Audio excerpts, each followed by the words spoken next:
Dear my fellow Nigerians, I have refrained from engaging with vitriol, scorn and suspicion directed at me online because I was not raised to trade in lies or to indulge in false narratives. I did not do so as a child, and I will not begin now as a grown man. Because of my father's involvement in Nigerian politics, there has been a persistent curiosity and, at times, a malicious obsession with me. Why? I do not know. I have no social media presence and no interest in maintaining one, so I rarely correct these falsehoods. But perhaps it is time I address them. I understand that gossip follows those connected to public life, but let me remind you, my father is the one in politics, not me. To assume that my life or choices are somehow political statements is a flawed and childish calculation.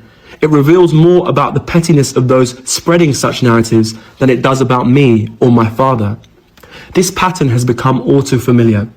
Individuals opposed to my father seize ordinary photos of me, images that are neither hidden nor secret, and repackage them with false stories.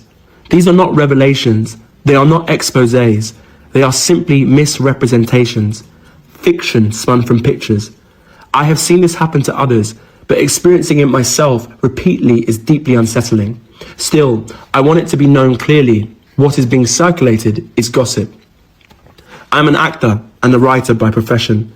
Many are surprised, given the businessman, entrepreneur, and economist my father is. I'm sure he imagined I might follow that path. Yet, though my career is far from what he envisioned, he fully supports me. Unlike many children of Nigerian politicians, I have never relied on nepotism. I was raised to know that my father's wealth is not mine and that I must build my own life. My chosen path is in theatre and filmmaking, so far from the world he inhabits. An industry that embraces diversity of class, race, sexuality and identity. I portray characters vastly different from myself. Yet some online use these roles against me and my father, presenting fiction as fact. I trust any rational person can see how absurd this is. More importantly, Nigeria has far greater issues than idle speculation about what Peter Obi's son is doing. Our nation still struggles with insecurity, a weakened economy, crumbling infrastructure, failing healthcare, and politicians who steal from the people they swore to serve. And yet, for some, the priority is to spread gossip about who Peter Obi's son appears with in a photo. This is a distraction from the real crisis that matters to all Nigerians. The truth is simple. Peter Obi's son appears in photos with his friends and his work colleagues, nothing more. If people wish to invent otherwise, I hope they sleep soundly, knowing they are spreading lies. Nor I or my father are perfect men, and as a father and son we have our differences, but I can attest to his integrity and his relentless desire to lead Nigeria out of its current hardships. In our home, as a child, the lesson was always clear. Face your work, do it honestly, and contribute to the good of others. That is what I will continue to do.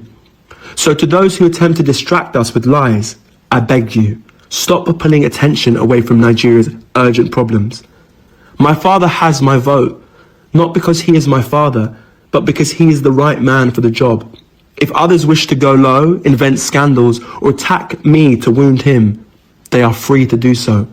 But we will go high, and we will continue to focus on the future of Nigeria. With love, Oseloka Obi. This is peterobison reacting to the allegation of him being involved in gayism or whatever it is called. To me, if I were in his shoe, I wouldn't even bother to come out in public to even lay this explanation. I mean, that is my personal life. It's no one's business.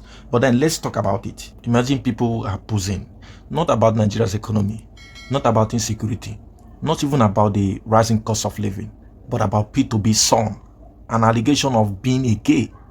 Now, let's break this down because honestly, it's a distraction we've seen too many times.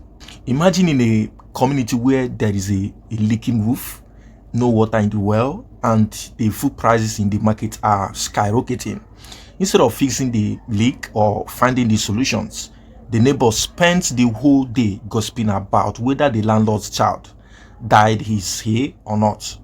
That's exactly how we waste our national energy on things that do not move us or matter to the Nigerian people. Peterobison, a young man living his life, suddenly becomes the center of a narrative that adds no real value to our collective future.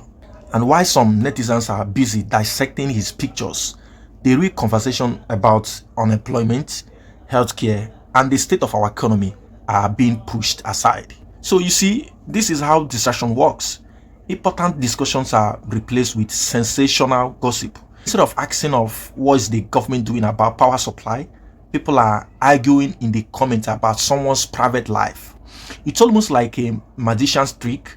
Look here, what the reaction is happening over there, and that part, we keep falling for it. So whether or not peterobison react to such allegation isn't just really the point. The bigger story here is how easily public attention can be hijacked by things that won't even put food on our table or light in our homes. As Nigerians, we need to start, filtering noise from substance.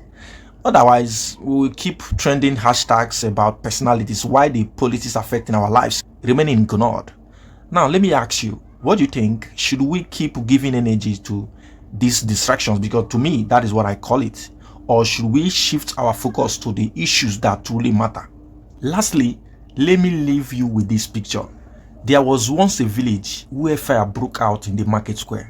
Instead of rushing to put out the flames, the villagers gathered under a tree, arguing about whether the chief's son was left-handed or right-handed.